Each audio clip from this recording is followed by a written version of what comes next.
I wasn't looking for tunnels. That's what makes this story harder to dismiss. I wasn't chasing conspiracies or digging through strange corners of the internet. I wasn't hunting for lost worlds or secret societies. I was doing something ordinary, reading about Vienna the way people always do, through the surface, coffee houses, concert halls, the Ringstrasse, the elegant confidence of a city that once believed it was the center of Europe. Vienna always feels complete, finished, a city of chandeliers and carved facades. But the unsettling truth about old cities is that they're never finished. They just get better at hiding what they no longer want to explain. And that's how I found it. Not in a headline, not in a tourist book, just a single line buried in a municipal reference from the late 19th century. A note about sealed corridors beneath certain districts, built in 1881, associated with bakeries and distribution. Then the phrase that made me stop reading and start staring. Pastry tunnels. Two words that shouldn't belong together. Pastry is delicate, civilized, sweet. Tunnel is heavy, industrial, defensive. You can imagine a tunnel for water, for coal, for troops. But pastries. At first it sounded whimsical, like an imperial joke. Vienna was famous for its pastries, strudel, torts, the kind of sugar-dusted perfection served under chandeliers while an orchestra played something that made you forget the century you were standing in. So maybe it was nothing, a small convenience, a quirky detail. But cities don't dig tunnels for quirks. They dig them for needs. And Vienna, in 1881, was building something beneath its streets that almost no one talks about now. I started looking for more, not proof, not a grand reveal, just more sentences, more mentions, a second reference, a map, anything that would make the first note feel normal. Instead, it felt like following a thread into fog. There were hints in old planning documents, references to underground passages used for food supply, protected transport, service circulation. The phrasing was always vague, always administrative. No romance, no story, just dry language that usually means something is being deliberately made boring. And then there was the architecture, brick-lined passageways, cool, ventilated corridors, arched ceilings reinforced with thick masonry, tall enough for carts, tall enough for men to walk upright without ducking. Not dirt crawl spaces, not improvised cellar routes, engineered corridors, city corridors, municipal corridors, and later sealed, not collapsed, not destroyed by fire, not lost to war, bricked shut deliberately. That detail matters. When something is sealed on purpose, someone decided it should not remain accessible. Someone spent money to make sure of it.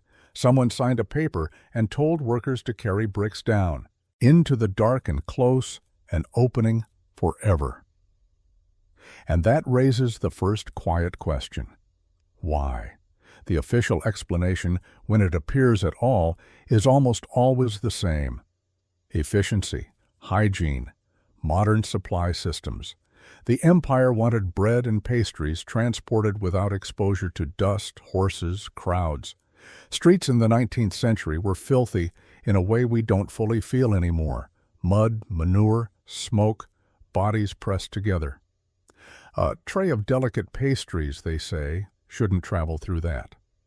On paper, it sounds reasonable, almost boring. But the scale doesn't match the excuse. You don't carve underground arteries through a city for a few cakes. You don't reinforce corridors with heavy brick arches for something trivial. You don't build ventilation for a shortcut. And you definitely don't hide it afterward. The year kept repeating. 1881. Vienna was expanding rapidly. The Ringstrasse was still fresh, wrapping the old city like a monument to confidence. New buildings rose with impossible speed, museums, hospitals, administrative palaces, apartment blocks designed to house an imperial future. It was a city building outward and upward, like it expected something enormous. A population surge, a transformation, a future that required more space, more supply, more hidden infrastructure. But history tells us something different. The empire would fracture. The 20th century would arrive like a blade. Vienna would lose territory, status, certainty. So why was it building like it was, about to host millions more? And then I found the photographs. Not many, not labeled neatly, just images in archives and collections. Sepia grain, worn edges, a softness at the corners like time has been breathing on them for a century. In one, a group of workers stand beside an arched entrance underground. Their faces are tired, their posture casual. One man leans on a shovel with the look of someone waiting for a shift to end. But behind them, the tunnel mouth is too tall, too deliberate. It disappears into darkness like a throat. No sign, no explanation, just an opening beneath the city. Old photographs are unsettling because they don't perform. They simply show. Not paintings, not myths, not folklore, photographs. The shadows fall correctly. The brickwork is real. The men are real. So the tunnel is real. And once you accept that, you have to accept something else. Vienna has a second city beneath it. Most people know about the catacombs under St. Stephen's Cathedral. Wartime bunkers, wine cellars, ancient crypts.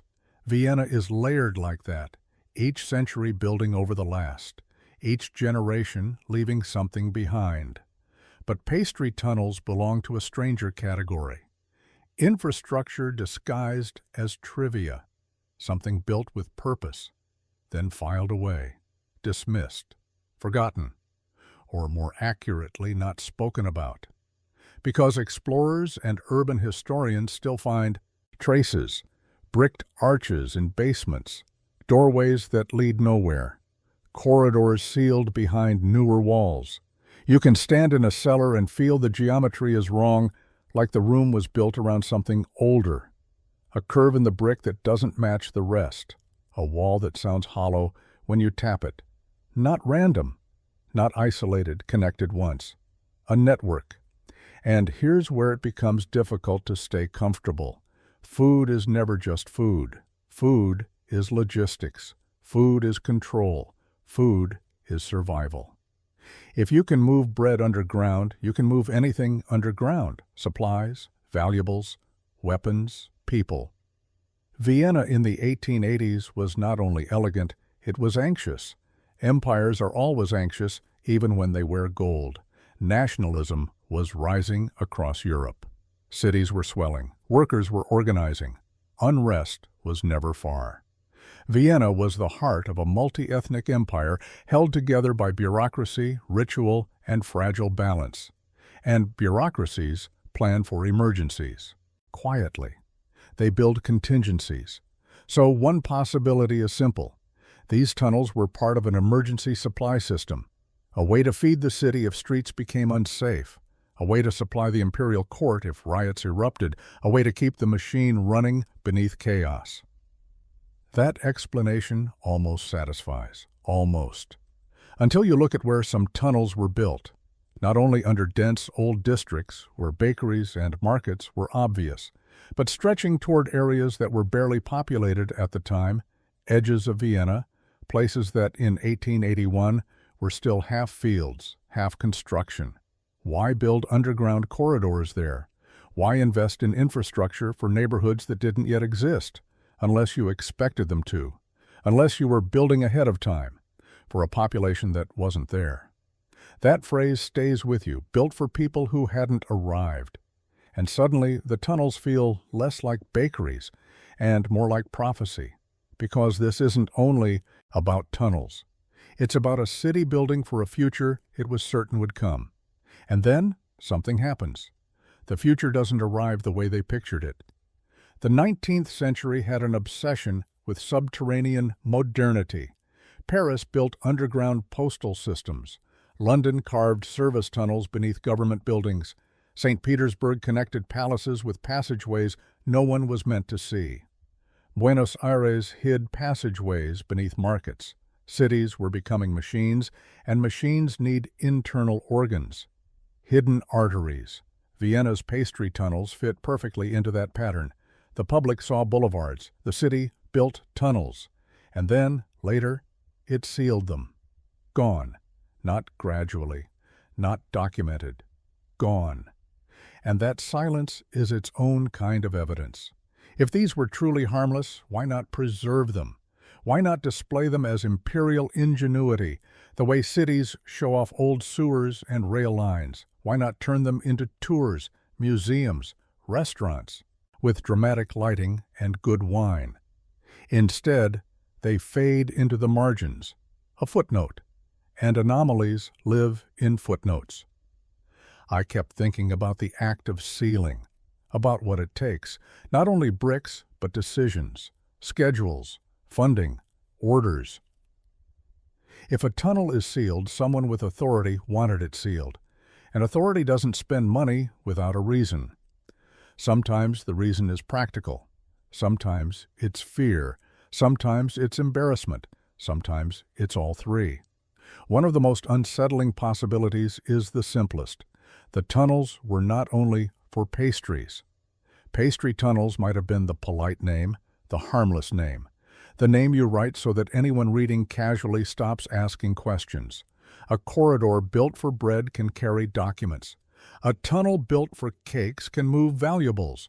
A temperature-stable passage can store more than flour. Cool, stable air is perfect for preserving things. Records, cash, seals, evidence.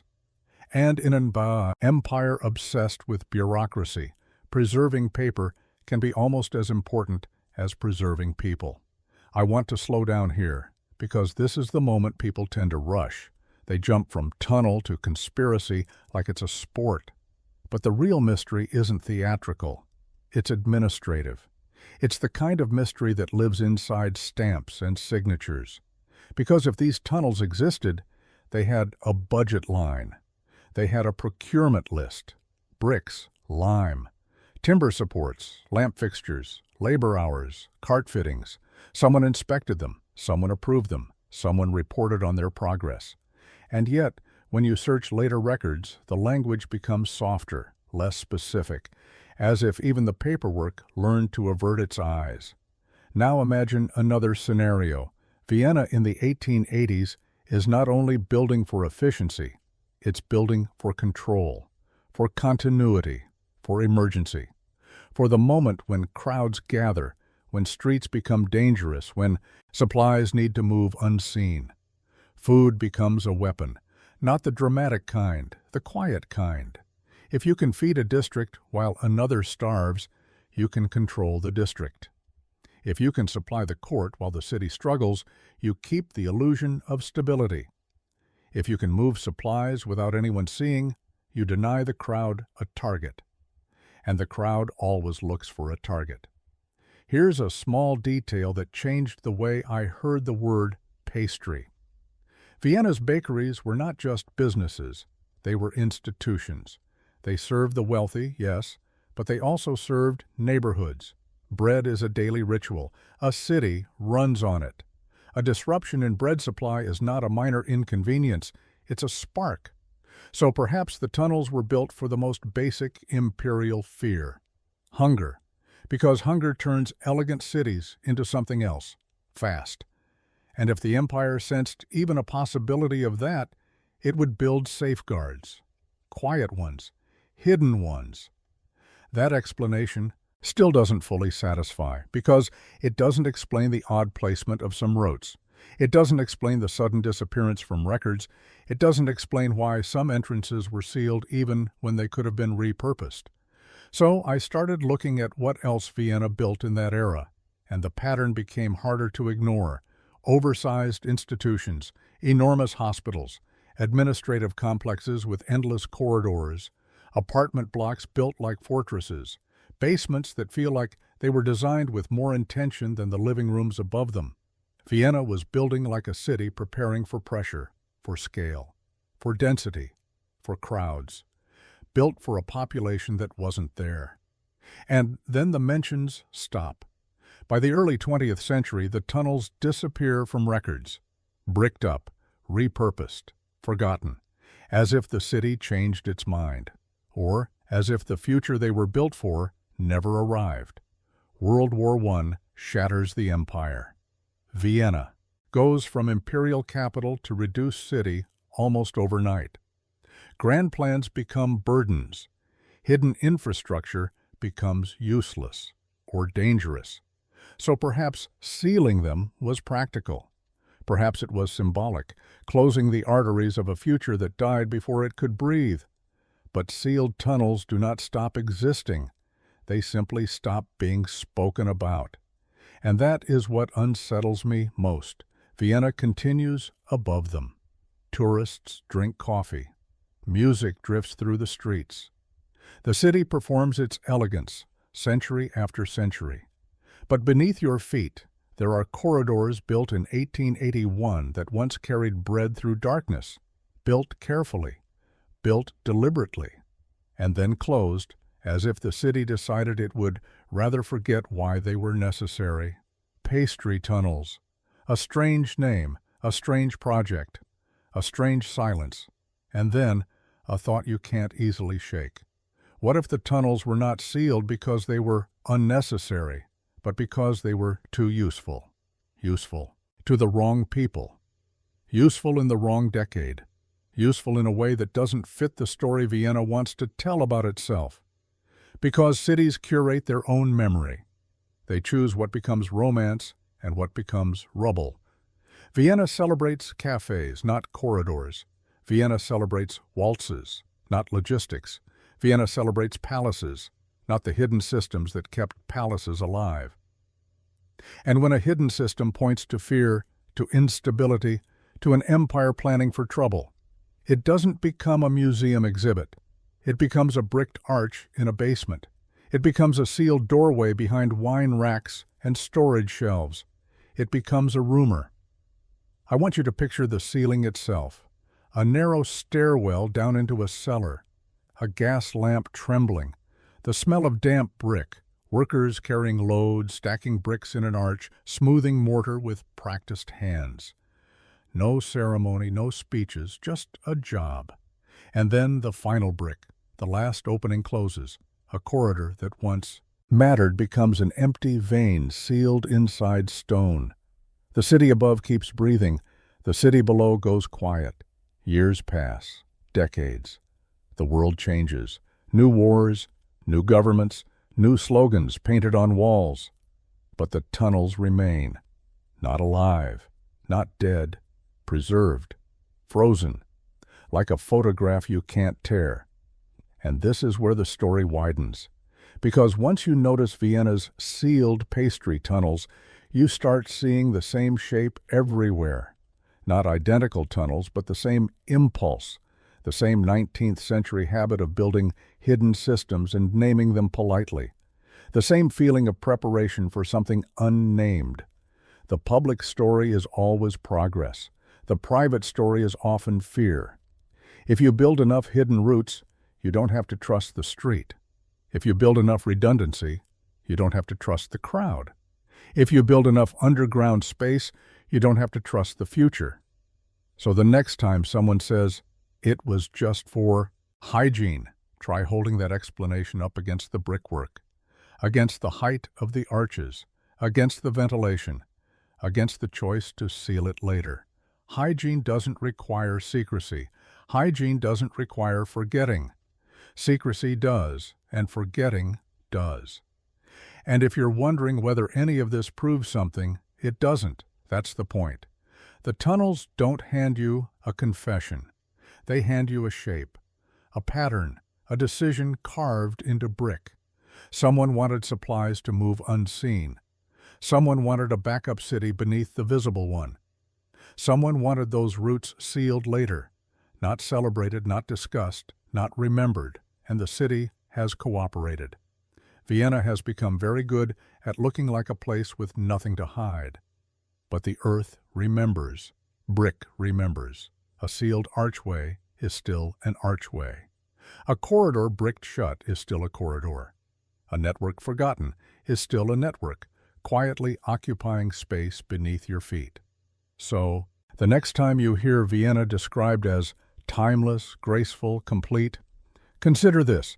Under that grace there are walls built out of anxiety. Under that music there are tunnels built out of fear. And under the sweetness of pastries there is the hard, cold logic of an empire that once prepared to feed itself in the dark. I kept circling back to one uncomfortable detail. The tunnels weren't just built, they were routed. That implies mapping. It implies someone sat at a desk and drew lines under neighborhoods, deciding which streets deserved a hidden artery and which did not. And once you start imagining that, you start imagining the conversations around it. The calm voices, the ink, the way officials talk when they believe they're being reasonable. We must ensure continuity. We must reduce exposure. We must guarantee supply. It doesn't sound sinister. It sounds like paperwork. And that's what makes it dangerous, because bureaucratic. Language can hide almost anything inside it. Protected transport can mean pastries. It can also mean documents or medicine or cash or prisoners. It depends on the decade. Now consider the timing again. 1881 is not just a random year. It sits in the late imperial moment where Vienna is both proud and fragile. The city is modernizing, but it also senses pressure, new political movements, new identities, new demands. If you're an empire, that's not progress. That's a threat. And threats make governments build infrastructure that never appears on postcards. There's another possibility people avoid because it feels too ordinary: commerce. Vienna's pastry culture was not merely cultural, it was economic. Bakeries weren't just shops, they were supply chains: flour, sugar, butter, labor, storage. If you wanted to dominate a market, you'd secure distribution. If you wanted to stabilize prices, you'd control delivery. Underground corridors don't just hide goods from dust, they hide them from competitors, from thieves, from crowds that might decide the bread belongs to them. And then you remember that Vienna was a city of demonstrations, a city where people gathered in streets, a city where a cart of bread could become a symbol, a target, a spark. So maybe these tunnels were built so that bread could move even when the city above was loud, even when the city above was angry, even when the city above was dangerous. And if that's true, it changes the tone. It turns the tunnels from a charming curiosity into an imperial reflex. Keep the surface calm by feeding it, but keep the feeding invisible so no one can interrupt it. But that still leaves the ceiling, because if the tunnels were so practical, why close them? Why erase them? Why not keep that advantage forever? Unless the tunnels did something else besides carry food, unless, at some point, someone realized they were a liability, that they connected places that shouldn't be connected, that they created routes that could be used in reverse. A hidden artery can serve the heart, yes, but it can also be used to reach the heart. If unrest ever became organized, tunnels become dangerous. If authorities ever feared infiltration, the first thing you do is close the underground. So sealing might not be about hiding the past, it might be about protecting the present. Brick is a lock, mortar is a decision, and a city that learns to lock its underground is a city admitting it cannot fully control what lies beneath. That's the part that lingers. Vienna looks calm because it learned to build calm. But calm built on secrecy is never truly stable. It just holds, until someone finds the door again.